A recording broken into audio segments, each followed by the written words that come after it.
Ici, il y avait des maisons partout, il y avait une rue là. Normand raconte son quartier, la gorge nouée. Des 200 maisons du sud de la ville, il ne reste rien. Dans quelques semaines, la sienne aussi sera rasée. La loi canadienne l'autorise. Là où il y a de l'or, plus de propriété. Si ça vaut 2 millions pour eux autres, puis nous autres, ça vaut rien.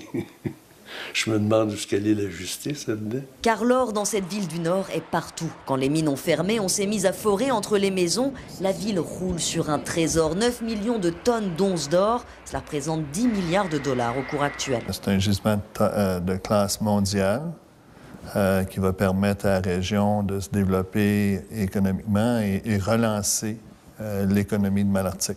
En quelques mois, la ville a changé de visage. La compagnie a payé le déplacement des maisons dans un nouveau quartier, une école somptueuse, la plus belle du Québec.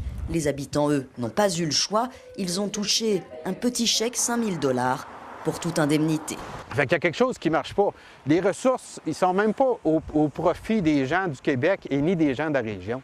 Il n'y a rien, on donne des pinottes. Et les gens, malheureusement, ils ont été habitués à dire, bien, c'est la compagnie, la loi de la compagnie, c'est elle qui est au-dessus de tout. Dans une ville rongée par le chômage, tout le monde applaudit.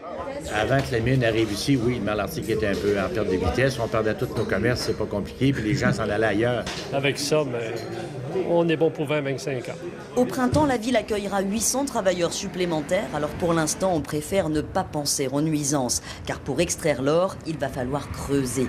Beaucoup. Une fosse de 2 km sur 800 mètres, 350 mètres de profondeur. Pendant 12 ans, la compagnie va extraire à la dynamite 150 000 tonnes de roches par jour. La ville sera protégée par un remblai de 15 mètres de haut, mais les conséquences des explosions inquiètent. Certains habiteront à seulement 100 mètres de la fosse.